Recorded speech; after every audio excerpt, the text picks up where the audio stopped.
Fun Bells। मैं एक जादूगर हूँ। मैं दुखी बच्चों की मदद करता हूँ। बताओ तुम्हारी समस्या क्या है? मेरा छोटा भाई कृष्ण, उसने मेरी सारी खुशियाँ छीन ली हैं। तुम्हारे भाई ने तुम्हारी खुशियाँ चुरा ली हैं, तो मैं तुम्हारी मदद करूँगा। मैं तुम्हारे भाई को गायब कर सकता हूँ। एक समय की बात है, एक राज्य में अमृता नाम की एक सुंदर छोटी राजकुमारी रहती थी। अमृता बहुत खुश थी। उसके पास सब कुछ था, एक सुंदर महल, उसे प्यार करने वाले माता पिता और उसका प्यारा दोस्त चंद्र यूनिकॉर्न। अमृता और चंद्र बगीचे में खेल रहे थे। यूनिकॉर्न उड़ रहा था। अमृता उसकी पीठ पर बैठकर हंस रही थी। हर दिन अमृता और चंद्र साथ खेलते थे। वे बगीचे में दौड़ते थे, आसमान में उड़ते थे और फूलों के साथ खेलते थे। चंद्र, तुम मेरे सबसे अच्छे दोस्त हो। हम हमेशा साथ खेलेंगे। यूनिकॉर्न अपना सिर हिला रहा है और नी ही चिल्ला रहा है। अमृता को खुशी से खेलते देख राजा और रानी आपस में बात करते हैं। हमारी अमृता कितनी खुश है। हाँ महाराज, वो हमारी जान है। यूनिकॉर्न के साथ खेलती अमृता को देखकर पेड़ पर बैठे दो तोते आपस में बात कर रहे हैं। देखा, हमारी राजकुमारी कितनी खुश है। यूनिकॉर्न के साथ एकदम पक्की दोस्ती। कुछ दिनों बाद राजा और रानी बेबी कृष्ण के साथ राजमहल में आते हैं। अमृता खिड़की से उन्हें देख रही है, लेकिन एक दिन सब कुछ बदल गया। राजा और रानी एक छोटे बच्चे को घर लाए। रानी अमृता के छोटे भाई कृष्ण को पकड़कर अमृता के पास आती है। अमृता, इधर देखो, ये तुम्हारा छोटा भाई कृष्ण है। कितना प्यारा है ना? नमस्ते नन्हे। अमृता, अब तुम बड़ी बहन बन गई हो। तुम्हें अपने भाई का ख्याल रखना होगा। कुछ दिन बीत गए। राजा और रानी बच्चे के साथ व्यस्त हैं। अमृता अकेली बैठी है। तब से अमृता की जिंदगी बदल गई है। बच्चे को दूध पिलाना, बच्चे के साथ खेलना, बच्चे के लिए गाना गाना। अमृता के पास अब कोई समय नहीं है। अमृता अपने कमरे में अकेले खिलौनों से खेलती है। माँ मुझे भूल गई है, पापा भी भूल गए हैं, सब कृष्ण के साथ ही हैं। बगीचे में यूनिकॉर्न चंद्र बेबी कार्ट बच्चे की गाड़ी खींच रहा है। अमृता दूर से देख रही है। न केवल अमृता के माता पिता, बल्कि उसका प्रिय मित्र चंद्र भी अब बेबी कृष्ण की गाड़ी खींचने में व्यस्त हो गया है। किसी के पास भी अमृता के साथ खेलने का समय नहीं है। अमृता दौड़कर चंद्र के पास आती है। चंद्र, चंद्र, मेरे साथ खेलो, हम आसमान में उड़ेंगे। तभी वहाँ एक दासी आती है। क्षमा करे राजकुमारी, चंद्र को अब बेबी कृष्ण को ले जाना होगा। रानी जी का आदेश है। लेकिन चंद्र मेरा दोस्त है, मेरा यूनिकॉर्न। अमृता की आंखों में आंसू भर आते हैं। अमृता बगीचे में एक पेड़ के नीचे अकेली बैठी है। अमृता के चेहरे पर गुस्सा, दुख और ईर्ष्या के साथ साथ दिल के अंदर एक अंधेरा सा भाव बढ़ने लगा है। उसे अपने भाई से जलन होने लगती है। उसने मेरी खुशियाँ चुरा ली हैं। अचानक काले बादल और धुआं छा जाता है। तभी लंबी दाढ़ी वाला एक मायावी जादूगर प्रकट होता है। क्या बात है नन्ही बच्ची, तुम दुखी क्यों हो? तुम्हारे चेहरे पर ईर्ष्या दिख रही है। आप कौन हैं? कहाँ से आए हैं? मैं एक जादूगर हूँ। मैं दुखी बच्चों की मदद करता हूँ। बताओ तुम्हारी समस्या क्या है? मेरा छोटा भाई कृष्ण, उसके आने के बाद मेरे माता पिता मुझे भूल गए हैं। मेरा यूनिकॉर्न भी उसी के साथ रहता है। उसने मेरी सारी खुशियाँ छीन ली हैं। तुम्हारे भाई ने तुम्हारी खुशियाँ चुरा ली हैं, तो मैं तुम्हारी मदद करूँगा। मैं तुम्हारे भाई को गायब कर सकता हूँ। क्या आप उसे गायब कर सकते हैं? कैसे? अपनी जादुई छड़ी दिखाते हुए जादूगर बात कर रहा है। इस जादुई छड़ी से मैं तुम्हारे भाई को एक छोटा सा घोंघा बना सकता हूँ। तब वो तुम्हें परेशान नहीं करेगा। तुम्हारे माता पिता फिर से तुम्हें समय देंगे। अगर वो घोंघा बन जाए तो क्या मैं फिर से खुश हो पाऊंगी? तुम बहुत खुश रहोगी। मैं कल आऊंगा, तुम एक बार सोच लो, कल अपना जवाब बताना। मायावी जादूगर धुएं में गायब हो जाता है। ये सब पेड़ पर बैठे दो तोतों ने सुन लिया। अरे बाप रे, वो जादूगर बहुत खतरनाक लग रहा है। राजकुमारी गलती करने जा रही है, किसी को उसे रोकना होगा। अगले दिन बगीचे में दो गुलाब के फूल अमृता से बात कर रहे हैं। अमृता, सुनो बेटा, ईर्ष्या गलत है, वो तुम्हें अंधेरे की ओर ले जाएगी। तुम्हारा भाई छोटा है, वो तुम्हें प्यार करता है, उसे नुकसान मत पहुंचाओ। लेकिन उसने मेरी खुशियाँ छीन ली हैं, मुझे क्या करना चाहिए? अमृता दौड़कर अपने कमरे में चली गई। खिड़की से चांद दिख रहा है। अमृता बिस्तर पर लेटी सोच रही है। उस रात अमृता को नींद नहीं आई। वो सोचती रही कि अपने भाई को घोंघा बनवाए या नहीं। अमृता सपने में देखती है कि सब उसे प्यार कर रहे हैं, लेकिन कृष्ण नहीं है, सब खाली खाली सा है। तुम्हारा भाई तुम्हारा दुश्मन नहीं है, वो तुम्हारा उपहार है, वो तुम्हें प्यार करता है, उसे प्यार करो। अमृता पसीने से तरबतर होकर सपने से जागती है। अरे क्या मैं कोई गलती करने जा रही हूँ? अगली सुबह अमृता अपने भाई के कमरे के पास गई। कृष्ण पालने में है। अमृता को देखकर वो जोर से हंस रहा है। वो अपने नन्हे हाथ फैलाकर दीदी दीदी कहकर उसे प्यार से बुलाने की कोशिश कर रहा है। धीरे से कृष्ण के पास जाकर उसका हाथ पकड़ते हुए, कृष्णा, क्या तुम मुझे प्यार करते हो? बेबी कृष्ण मुस्कुराते हुए अमृता की उंगली कसकर पकड़ लेता है। अमृता की आंखों में आंसू आ जाते हैं। वो कृष्ण को प्यार से देख रही है। उस पल अमृता का दिल पिघल गया। उसका भाई उससे प्यार करता है। वो दुश्मन नहीं है, वो उसका परिवार है। कृष्णा, तुम मेरे छोटे भाई हो, मैं तुम्हें प्यार करती हूँ, तुम्हारी हमेशा रक्षा करूंगी। अमृता ने कृष्ण को चूमा। रात के समय अमृता बगीचे में पेड़ के नीचे अकेली बैठी है। तभी अचानक काले बादल और धुआं आता है। लंबी दाढ़ी वाला मायावी बूढ़ा आदमी वापस आता है। अमृता, मैं आ गया हूँ, तुम्हारा जवाब क्या है? क्या तुम्हारे भाई को घोंघा बना दूं? नहीं, मैंने अपना मन बदल लिया है। कृपया मेरे भाई को कोई नुकसान ना पहुंचाएं। तभी वहां चंद्र कृष्ण को कार्ट में लेकर आता है। अमृता ने कृष्ण को सुरक्षा के लिए पकड़ लिया। क्या तुम पक्का कह रही हो? कल तो तुम कह रही थी कि तुम्हें बहुत जलन हो रही है।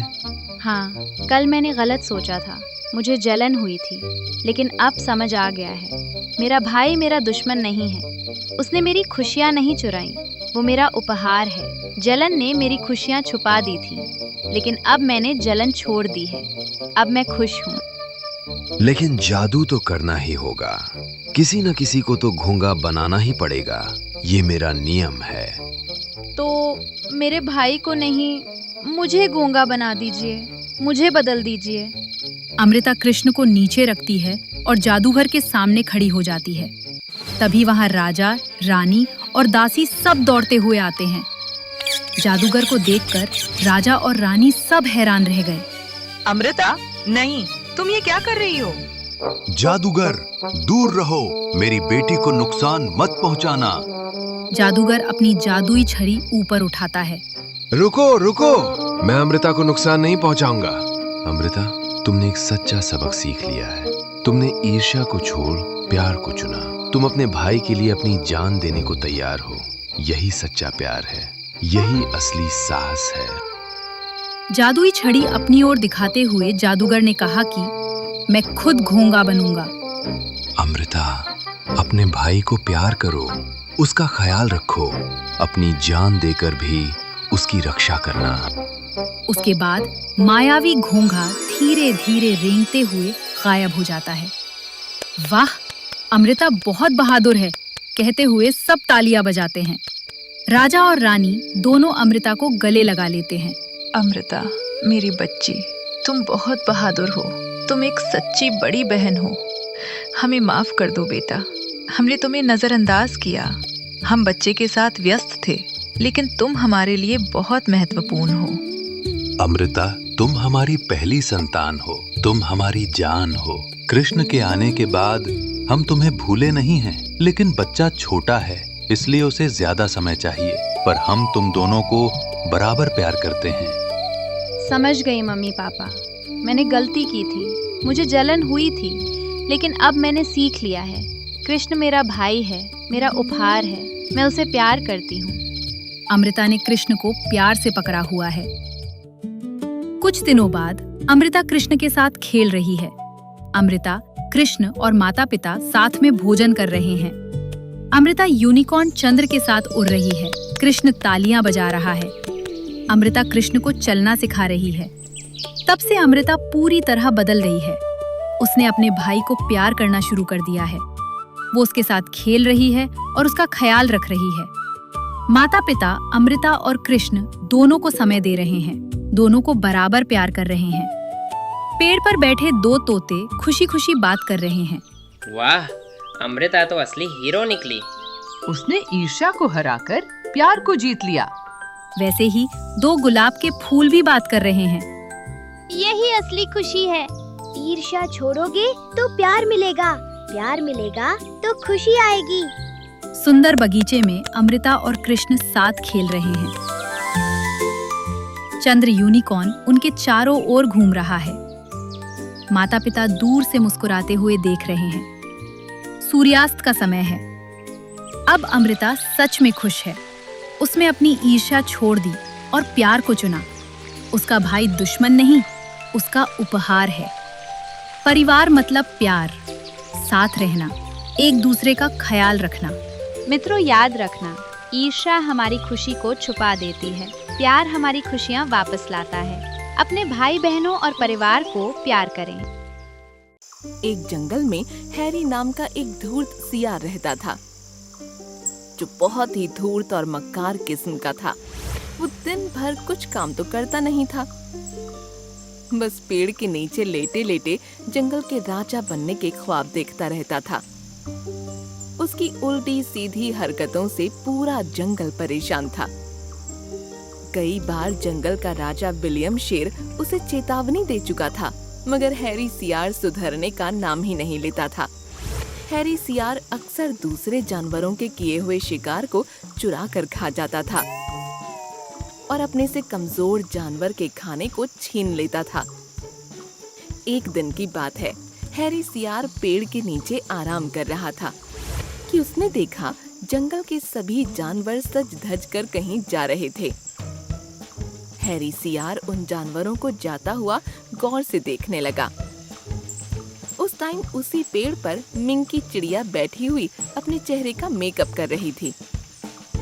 हैरी सियार ने मिंकी चिड़िया से कहा, आज ये जंगल के सभी जानवर सज धज के कहाँ जा रहे हैं?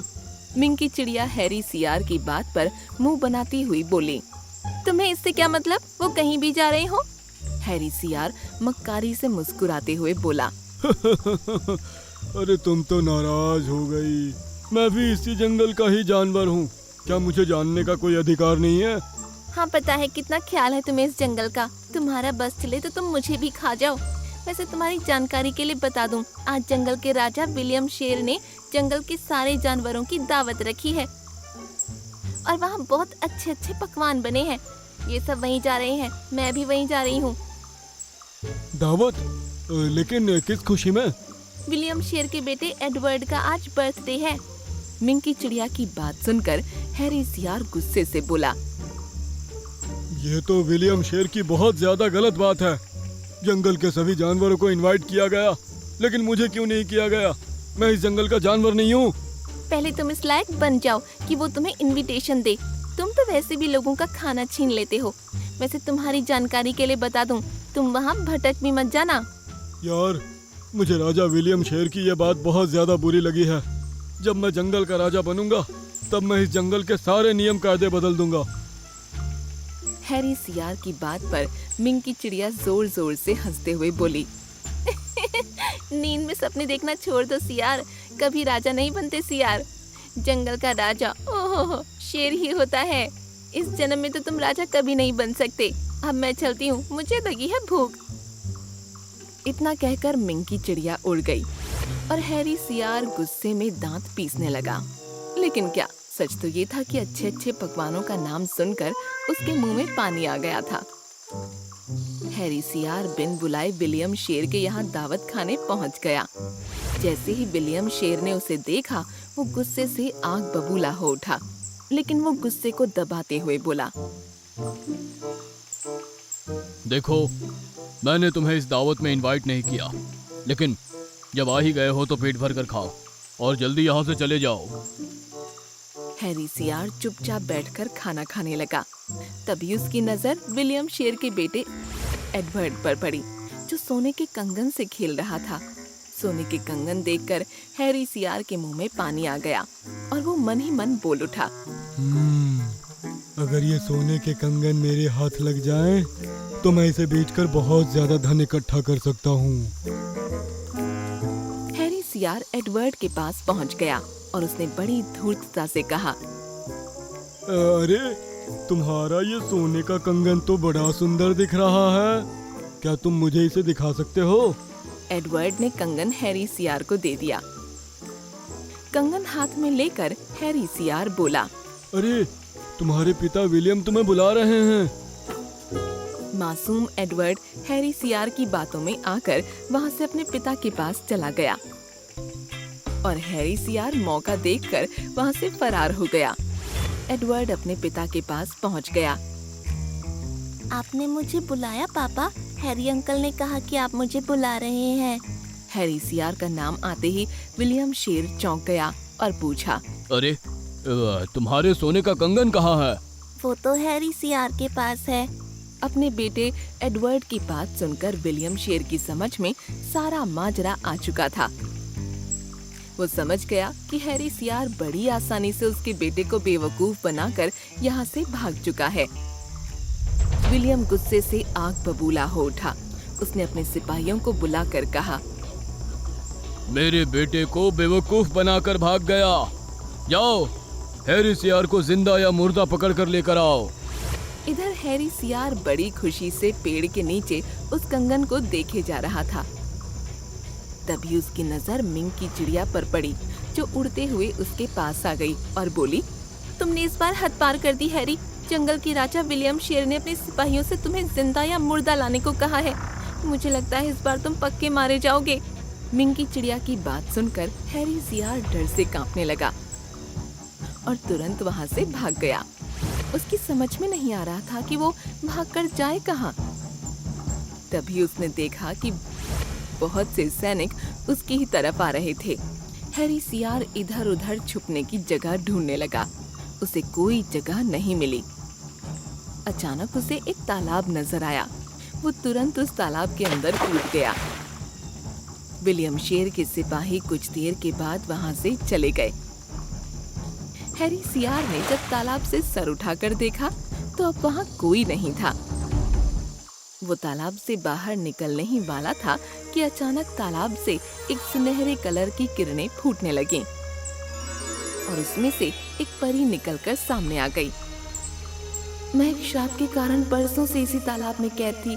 मुझे दिया गया श्राप जब ही टूटता जब कोई आलसी जानवर कोई सोने की वस्तु लेकर इस तालाब के अंदर डुबकी लगाता। तेरी वजह से मैं श्राप से आज मुक्त हुई। मैं तेरी एक इच्छा पूरी कर सकती हूँ। बता क्या इच्छा है तेरी? हैरी सियार हमेशा से इस जंगल का राजा बनना चाहता था। वो जानता था कि जंगल का राजा सिर्फ शेर ही बन सकता था। मैं अपने इस रूप से तंग आ चुका हूँ। मेरी इच्छा है कि मेरा ये शरीर शेर के शरीर में परिवर्तित हो जाए और मैं बिल्कुल शेर जैसा दिखने लगूं। ठीक है, लेकिन याद रखना, तेरा सिर्फ शरीर, चेहरा और आवाज शेर की होगी। आत्मा तेरे अंदर सियार की ही रहेगी।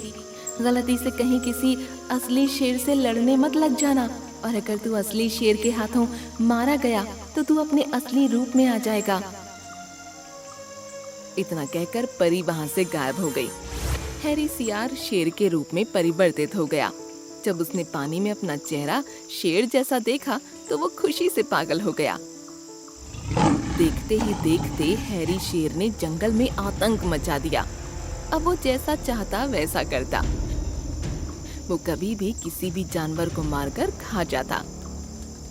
जंगल के राजा विलियम शेर को जब ये पता लगा कि कि इस जंगल में दूसरा शेर भी आ गया है जो इस जंगल का राजा होने का दावा कर रहा है, विलियम शेर गुस्से से पागल हो उठा और चिल्लाकर बोला, मैं उस शेर को जान से मार दूंगा जो मेरे जंगल के निर्दोष जानवरों को मार रहा है।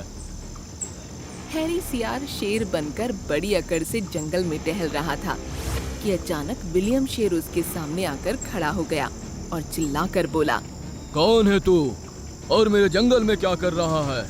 क्या तू नहीं जानता कि इस जंगल का राजा मैं हूँ? हैरी सियार अपने घमंड में ये भूल गया कि परी ने उससे क्या कहा था। उसकी आत्मा सियार की ही रहेगी। वो भूल गया कि अगर वो असली शेर से लड़ेगा तो वो हार जाएगा। हैरी सियार घमंड में चूर होकर बोला, इस जंगल का शेर तो मैं ही हूँ। दो हाथ करके देख ले, तुझे पता लग जाएगा। ये सुनकर विलियम शेर गुस्से में दहाड़ उठा। दोनों का मुकाबला शुरू हो गया और विलियम शेर ने बड़ी आसानी से हैरी सियार को उठाकर पटक दिया। कुछ ही देर में उसने हैरी सियार को चीर फाड़ कर रख दिया। जैसे ही हैरी सियार ढेर होकर जमीन पर गिरा, वो अपनी शक्ल में आ गया। उन दोनों की लड़ाई मिंकी चिड़िया भी देख रही थी। हैरी सियार के मरने के बाद मिंकी चिड़िया मुस्कुराकर बोली, ये तो शेर की खाल में कीदड़ वाली कहावत हो गई। मना किया था, जंगल के राजा कभी सियार नहीं बनते। उसके बाद जंगल के सभी जानवर खुशी खुशी रहने लगे।